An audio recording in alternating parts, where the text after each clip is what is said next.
Hello guys, for today's video. So yung washing machine namin, ito. Yan, washing machine namin. Hindi siya nagdi-drain. So baka clog, may clog yan sa loob. Ayan oh, may damit pa. So gagawin natin ngayon. Nag-e-error eh. May lalabas dito na error. So titignan natin. So ito yung drainage niya. Yan.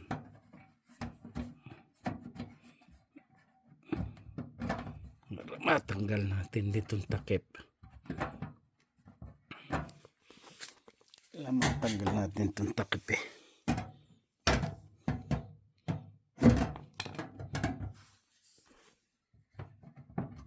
Yan.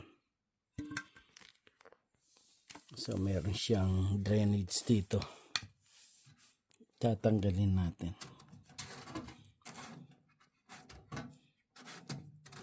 Baka barado. Ayan. Daming tubig. Ayan. Ito.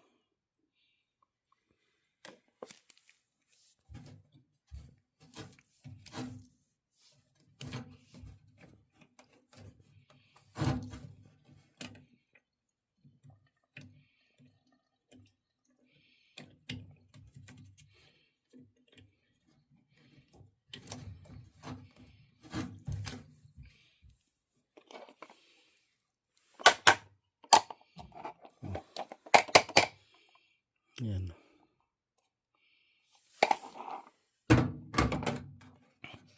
So natanggal ko na.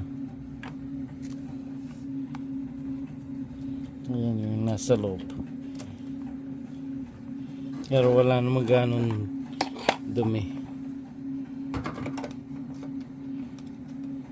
Babalik ko na itong itong filter niya.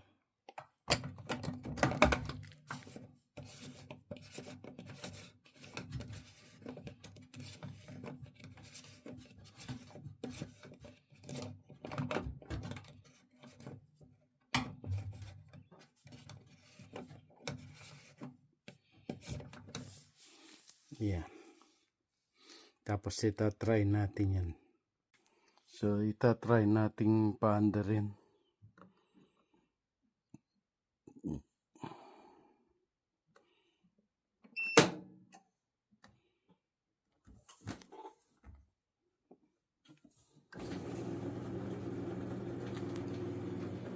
Titignan natin kung mag-error.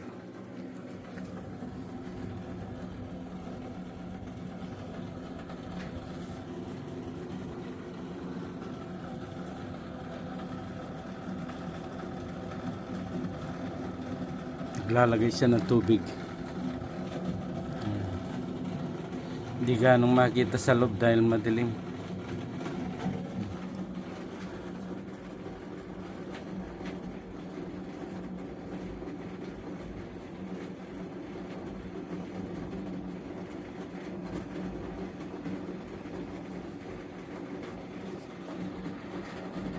Susubukan natin ngayon mga be. Ito, maglalaba tayo.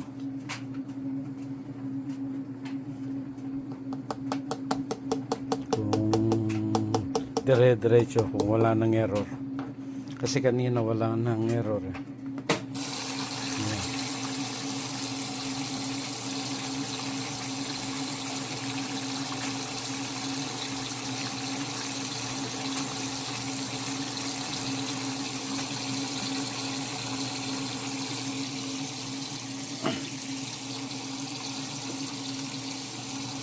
Hindi ko alam kung nasaan linagay yung takip nito. Ito, para hindi nag-i-spill dito.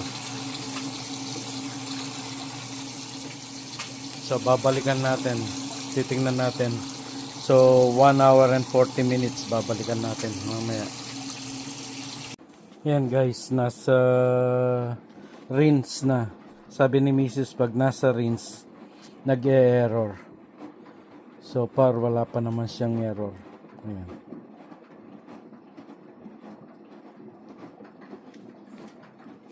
Ayan, nakita ko na yung takip. Kaso sira pala. Wala na yung lock niya dito. Yung lock.